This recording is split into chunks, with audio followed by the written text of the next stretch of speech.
क्या एक मनुष्य कभी झूठ बोल सकता है यदि उससे किसी महान उद्देश्य की पूर्ति हो रही हो? क्या धर्म की राह पर चलने वाले व्यक्ति की परीक्षा खुद ईश्वर लेते हैं? और यदि लेते हैं तो क्या वो परीक्षा इतनी कठिन होती है कि सत्य का भी त्याग करना पड़े? आज हम आपको लेकर चलेंगे उस युग में जहाँ धर्म को मनुष्य नहीं, मनुष्य को धर्म पहचानता था। जहाँ एक राजा के एक झूठ से महायुद्ध की नींव पड़ी, लेकिन फिर भी वह राजा धर्मराज कहलाया। यह कहानी है धर्मराज युधिष्ठिर की, सत्यप्रिय, धर्मनिष्ठ और न्यायशील।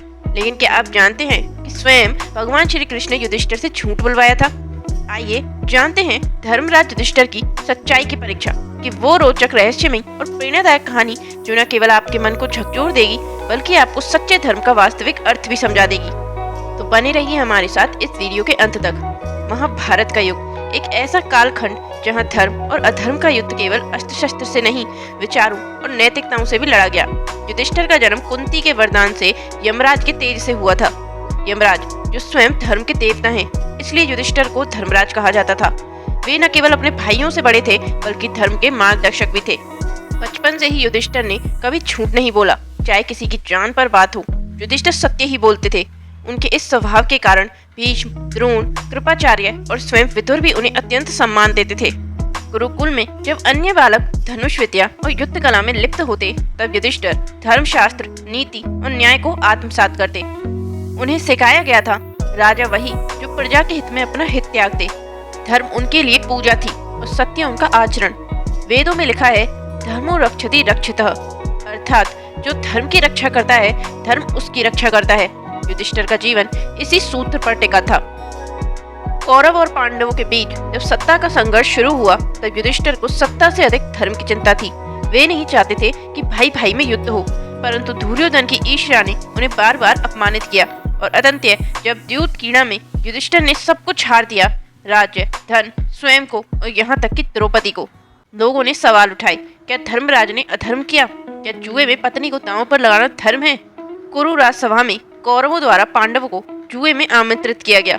युधिष्ठिर ने धर्म का पालन करते हुए इसे स्वीकार किया, क्योंकि उन्हें राजधर्म का निर्वहन करना था।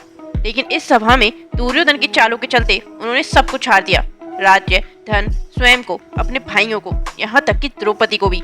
यह क्षण युधिष्ठिर के जीवन की सबसे कठिन परीक्षा थी। धर्म के मार्ग पर चलते हुए उन्होंने अपनी प्रतिष्ठा खो दी, परंतु वे डिगे नहीं। उन्होंने वन में जाकर तप किया, सत्य का साथ नहीं छोड़ा। और जब लोगों ने सवाल उठाए, युधिष्ठिर मौन रहे, लेकिन उनके अंतर मन में यह सवाल गूंजते रहे।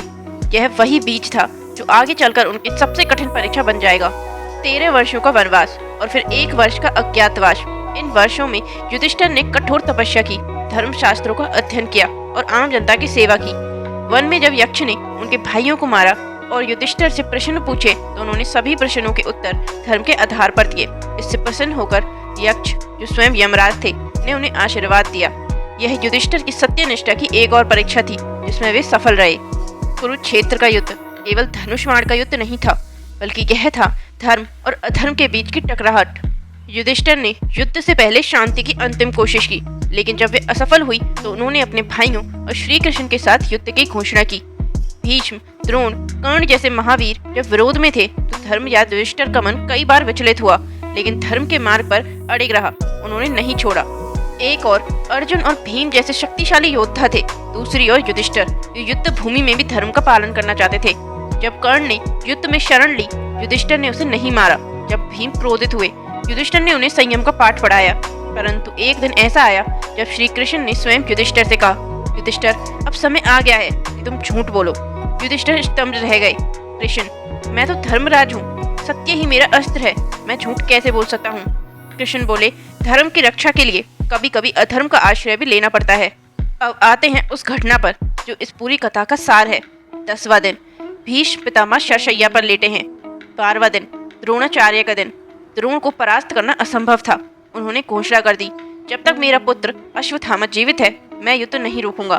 तभी भगवान श्री कृष्ण ने एक योजना बनाई। उन्होंने भीमसेन से एक हाथी को मारने को कहा, जिसका नाम भी अश्वत्थामा था। भीम ने अश्वत्थामा नामक हाथी को मार दिया। अब योजना थी द्रोणाचार्य को विश्वास दिलाना कि अश्वत्थामा मारा गया है, लेकिन यह कहना झूठ था और झूठ युधिष्ठिर के सिद्धांतों के विरुद्ध था। भगवान श्री कृष्ण स्वयं युधिष्ठिर के पास आए और बोले, धर्मराज, यदि आज द्रोणाचार्य जीवित रहे तो हजारों योद्धाओं की जान जाएगी। धर्म की रक्षा के लिए एक असत्य आवश्यक है। युधिष्ठिर दुविधा में थे। उन्होंने कहा, मैं झूठ नहीं बोल सकता प्रभु, आप स्वयं धर्म हैं। क्या आप धर्म के विरुद्ध कार्य करने को कह रहे हैं? श्री कृष्ण ने उत्तर दिया, युद्ध में धर्म की परिभाषा अलग होती है। यदि अधर्म को समाप्त करने के लिए एक पवित्र उद्देश्य से झूठ बोला जाए तो वह भी धर्म कहलाता है। क्योंकि द्रोणाचार्य कौरवों के सेनापति, उनका एक ही बंधन था, उनका पुत्र अश्वत्थामा। अगर उनको पता चलता है कि अश्वत्थामा मारा गया है तो वे शास्त्र त्याग देंगे। तभी युधिष्ठिर रथ से उतर गए। उन्होंने हाथ जोड़कर युद्ध भूमि में घोषणा की, अश्वत्थामा हतः। उन्होंने धीरे से कहा, नर नहीं कुंजरः, यानी हाथी मारा गया है, मनुष्य नहीं। लेकिन श्री कृष्ण ने उनके शब्दों के साथ ऐसा किया कि नर नहीं कुंजर का भाग शंख ध्वनि में दब गया। द्रोणाचार्य ने केवल यह सुना कि अश्वत्थामा हतः और उनका हृदय टूट गया। उन्होंने शस्त्र त्याग दिए और ध्यान में लीन हो गए। तभी धृष्टद्युम्न ने उन्हें मार डाला और इसी के साथ उनका अंत हुआ। धर्मराज ने पहली बार झूठ कहा, लेकिन धर्म के लिए। यह युधिष्ठिर के जीवन का सबसे कठिन क्षण था। वे अंदर से टूट चुके थे। उन्हें लगा उन्होंने अपने धर्म का उल्लंघन किया है। उन्होंने रथ पर चढ़ने की कोशिश की, लेकिन उनका रथ, जो पहले धरती से कुछ इंच ऊपर चलता था, अब नीचे आ गया। उन्होंने श्री कृष्ण से पूछा, क्या मैंने अपना धर्म खो दिया? श्री कृष्ण मुस्कुराए और बोले, नहीं धर्मराज, आपने धर्म की रक्षा के लिए झूठ का सहारा लिया। वह झूठ जो हजारों निर्दोषों की रक्षा के लिए था। वह पाप नहीं बल्कि पुण्य है। महाभारत का युद्ध जीतने के बाद भी युधिष्ठिर की आत्मा हार चुकी थी। उन्होंने सिंहासन ग्रहण करने से मना कर दिया। वह बोले, मैं उस राज्य का क्या करूंगा जो झूठ के आधार पर जीता गया। कृष्ण ने समझाया, यदि तुम्हारा झूठ लाखों लोगों का हिंसा से बचाता है तो वह झूठ नहीं धर्म है। परंतु युधिष्ठिर के अंतर्मन में धर्म का द्वंद्व चलता रहा। युद्ध के कई वर्षों बाद युधिष्ठिर ने राज्य त्याग दिया। पांडवों और द्रौपदी ने हिमालय की ओर प्रस्थान किया। रास्ते में एक एक कर सभी भाई और द्रौपदी गिरते गए। केवल युधिष्ठिर बचे और उनके साथ एक कुत्ता। जब वो स्वर्ग के द्वार पर पहुंचे, देवदूत ने कहा, कुत्ते को साथ नहीं ले जा सकते। युधिष्ठिर बोले, अगर यह कुत्ता नहीं जाएगा तो मैं भी नहीं जाऊंगा। तभी कुत्ता धर्मराज के रूप में प्रकट हुआ। यह उनकी अंतिम परीक्षा थी और युधिष्ठिर फिर जीत गए। स्वर्गदूत आए और कहा, आप चल सकते हैं। तभी उन्होंने पूछा, क्या मेरे भाई स्वर्ग में नहीं जा सकते? दूतों ने उत्तर दिया, वे पहले अपने कर्मों के अनुसार नरक में जाएंगे। तब युधिष्ठिर ने कहा, मैं भी नरक ही जाऊंगा यदि मेरे भाई वहाँ हैं। उनकी यह बात सुनकर देवता प्रकट हुए और बोले, युधिष्ठिर, यह तुम्हारी अंतिम परीक्षा थी और तुम सफल रहे। तुम ही सच्चे धर्मराज हो। धर्म का अर्थ केवल पूजा, व्रत या शास्त्र नहीं है। धर्म का अर्थ है न्याय, करुणा, सत्य, परोपकार और उद्देश्य की पवित्रता।